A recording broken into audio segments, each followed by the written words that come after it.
Hey everyone, welcome back. Today we're diving into something pretty interesting. Meta's jumping into the world of semiconductors Oh, yeah. with a new large language model. Interesting. It's not like the ones we've seen, trying to write the next hit song or screenplay. Right. This one's called Semicon, and it's all about chip design and manufacturing. Yeah, and what's fascinating here is that Meta, they're not starting from scratch, right? Okay. They're using their open source LLM Llama, and they're training it Yeah. on a huge amount of semiconductor data. So it's like they took Llama and gave it like a crash course in electrical engineering. Yeah, exactly. So you can imagine now Semicon is already speaking the language of chip design, which gives it a massive advantage. I can see that. And a key part of this is that Llama's open source. Oh, okay. It's kind of like sharing a recipe, right? Uh-huh. You can think of it that way. Now anyone, even smaller companies, can access this technology and build on it. So it's really leveling the playing field then. Exactly. And that could lead to, just a burst of innovation in the industry. Yeah, and I was reading that, companies could design chips faster, get them to market quicker, Right. and even onboard new engineers much more easily. Yeah, it's pretty incredible. And to really grasp how this works, we need to look at how semicon is being used. Okay. It's actually the brains behind these, what they call domain-expert agents, or DXAs. Yes. So imagine like a super specialized AI assistant. In this case, a DXA could be like an expert in etching, Gotcha. which is, one of the key processes in chip manufacturing. Okay, so instead of having a human expert figuring out the exact recipe for etching, Yeah. you've got this AI doing it. Exactly. Yeah, you got it.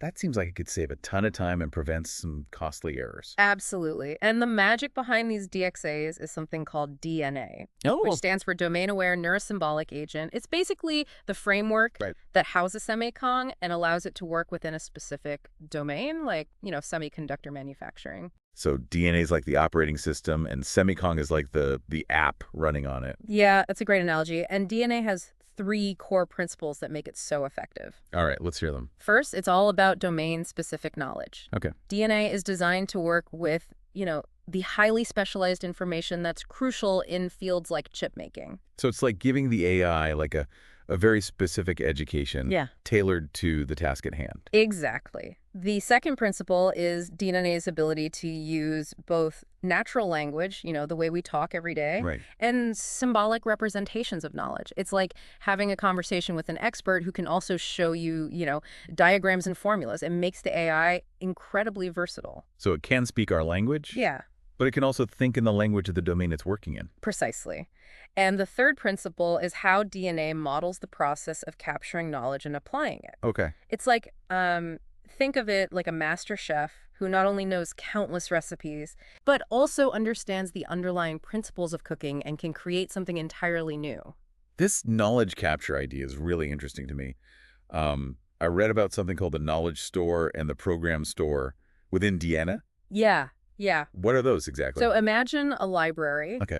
that has, everything an expert chip designer knows. Right. That's basically the knowledge store for semicon. Oh. It's got facts, formulas, rules of thumb, even, expert insights.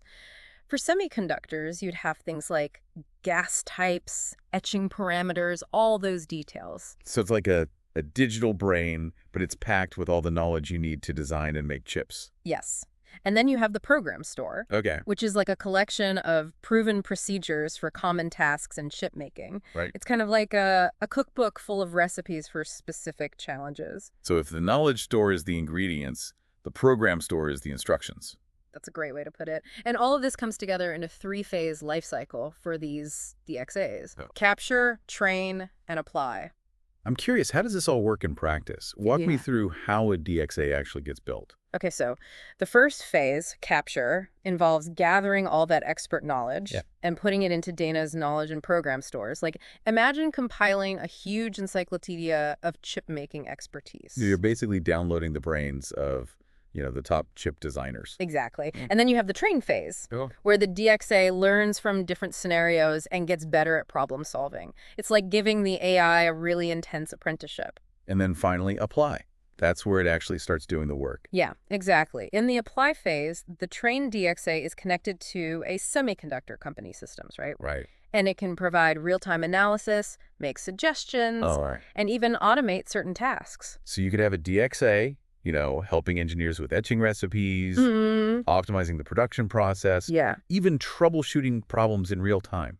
Absolutely. It's like having a virtual expert on call 24/7, ready to handle any challenge. And what's really fascinating is the potential of this tech beyond semiconductors. Oh, okay. Like, imagine applying the same approach, DNA plus the specialized LLM to other industries. Right, right. Healthcare, for example. Okay, yeah. So instead of etching recipes, we're talking about an AI that could assist doctors with diagnoses or maybe help develop personalized treatment plans. Exactly. Just like we train Semicon on all that semiconductor data, Ah. we could train a medical LLM on a massive amount of medical knowledge. Oh. Patient records, research papers, textbooks, you name it. So we'd essentially be building a medical brain for DNA. That's the idea. And within DNA, the Okay. knowledge store would become this library of medical facts, symptoms, treatments, drug interactions, everything a doctor needs. So the program store then that would have like procedures for diagnosing conditions or coming up with treatment plans. Exactly. Imagine like a diagnosis assistance DXA. That helps doctors make more accurate diagnoses Right? by analyzing patient data and comparing it to this huge database of medical knowledge. That's pretty amazing. Right. Or how about a treatment planning DXA Okay. that suggests personalized treatment options based on, the patient's history and their specific needs? It's almost like having a team of specialists available at your fingertips. Yeah. But instead of waiting for, human experts to be available, you have this AI working in the background constantly, analyzing data and providing insights. Yeah, it could be revolutionary for healthcare access, especially in areas where there's a shortage of specialists. I see that. Absolutely. And then think about the potential for drug discovery. Yeah. You could have a drug discovery DXA Yeah, okay. that analyzes all this data on drug compounds and genetic information and disease pathways to identify promising new medications. So you're talking about maybe even curing diseases that are untreatable right now. The possibilities are huge. But just like with Semicon, we got to make sure these medical DXAs are reliable and trustworthy. And that's where DNA's focus on deterministic processing comes in.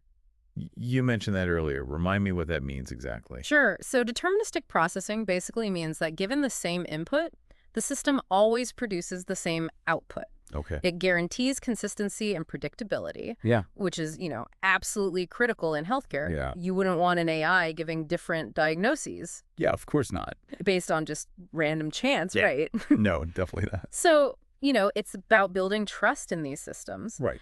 Doctors and patients need to have confidence that the AI is providing, reliable information and recommendations. Makes sense. So it's like the foundation of trust for these medical DXAs. Absolutely. And it's a big advantage of DNA's neurosymbolic approach, Okay. which combines the logic of, traditional programming with the learning ability of AI. Right. It's kind of the best of both worlds. The precision and reliability of symbolic reasoning Okay. and the flexibility and adaptability of machine learning. So it sounds powerful, but I think it's also important to acknowledge that there could be some limitations or challenges Oh, yeah, for with sure. this approach. Yeah. One thing that comes to mind is the availability of, high quality data. Okay. You need tons of accurate and relevant data to train these specialized LLMs effectively. So it's like garbage in, garbage out, right? Exactly. Data quality is essential. Makes sense. Another challenge is making sure these AI systems are, interpretable and transparent. Okay. Doctors need to be able to understand how the AI arrived at its conclusions Yeah. so they can make informed decisions about patient care. Right. We can't just blindly trust the AI's recommendations. We got Yeah. to be able to see how it's thinking. Exactly. Transparency is crucial for building trust and ensuring that these systems are used responsibly. Uh-huh. We need ways to make the AI's reasoning clear to Okay. human experts. Like getting a good explanation from your doctor Exactly. before you agree to a treatment plan. Great analogy. And, we also got to be mindful of potential unintended consequences Okay. as we start using these AI systems in the real world. Right. We need to monitor their impact closely and be ready to address any unexpected issues. It's like with any new tech, right? There's always a learning curve. Yeah, definitely. We need to proceed carefully and make sure we're using these powerful tools responsibly. I agree. But, even with these challenges, I think the potential benefits are just too big to ignore. Yeah, yeah. Imagine a future where AI is helping doctors Sure. make more accurate diagnoses, develop personalized treatments, Mhm. and maybe even prevent diseases before they happen. That's something worth working towards. Absolutely. It's really exciting to think about Yeah. the possibilities. But I'm also curious about like the broader implications. Yeah. If AI becomes a regular part of healthcare, what does that mean for the future of medicine? Yeah. What does that mean for the role of doctors? That's a great question. And it leads to some really fascinating discussions about the future of work Okay. and, the relationship between humans and AI Uh, and just this whole evolving landscape of expertise. yeah, it really feels like we're on the edge of like a major shift in how we think about healthcare. I think it is, yeah, like a real paradigm shift. So if AI can take care of some of these, more routine tasks, Right. does that mean doctors could have more time Yeah. to focus on the human side of things, more Right. time to actually talk to patients, build those relationships, Yeah. and really get to understand each person's individual needs? Exactly. That's the hope, right? It's about helping human capabilities, Yeah. not replacing them. Think of it this way. Instead of, a doctor spending hours looking through charts and test results, Right. they could have this AI assistant Okay. that does that initial analysis, flags anything unusual. That frees up the doctor to actually spend more time with the patient, listening, understanding their concerns, Uh-huh. and then coming up with a treatment plan that really fits their situation.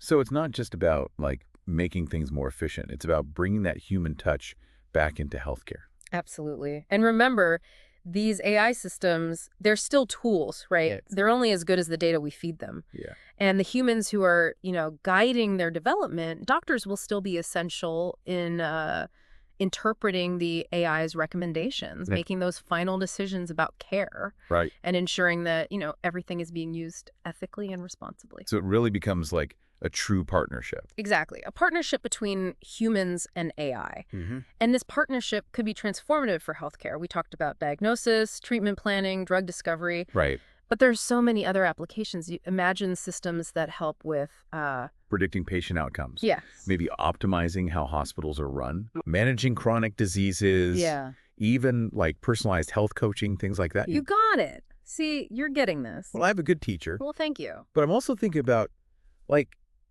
the business side of this. Oh, yeah. If this technology is as big of a deal as we're saying, Mm-hmm. what kind of impact could it have on the whole healthcare industry? Oh, that's a great question. We could see totally new business models popping up Yeah. with companies focused on developing and, deploying these AI healthcare solutions. Right. Existing providers, they might have to adapt Yeah. to integrate these technologies. Right. And then there's going to be this huge need for people who understand both AI and healthcare Yeah. to bridge that gap. So it's not just about the tech itself, it's about how it impacts the whole system. Exactly, the ripple effects. And, we got to remember, we're still in the early days of all this. Right. It's changing so fast, it's tough to say exactly what will happen. But one thing's for sure, AI is going to have a huge impact on healthcare. Yeah. And it's up to us Yeah. to shape that impact, to make sure it's positive and beneficial. This has been a really amazing deep dive, honestly. We went from like the tiny details of chip design to the huge potential of AI in healthcare. It's been quite a journey. And even got into the ethics and the business stuff along the way. Yeah, it's been a pleasure exploring all this with you. And to all of you listening, we hope this has gotten you thinking. The future of AI is really in our hands. It is. And we got to make sure it's a future we can all be proud of. Thanks for joining us. And as always, keep diving deep.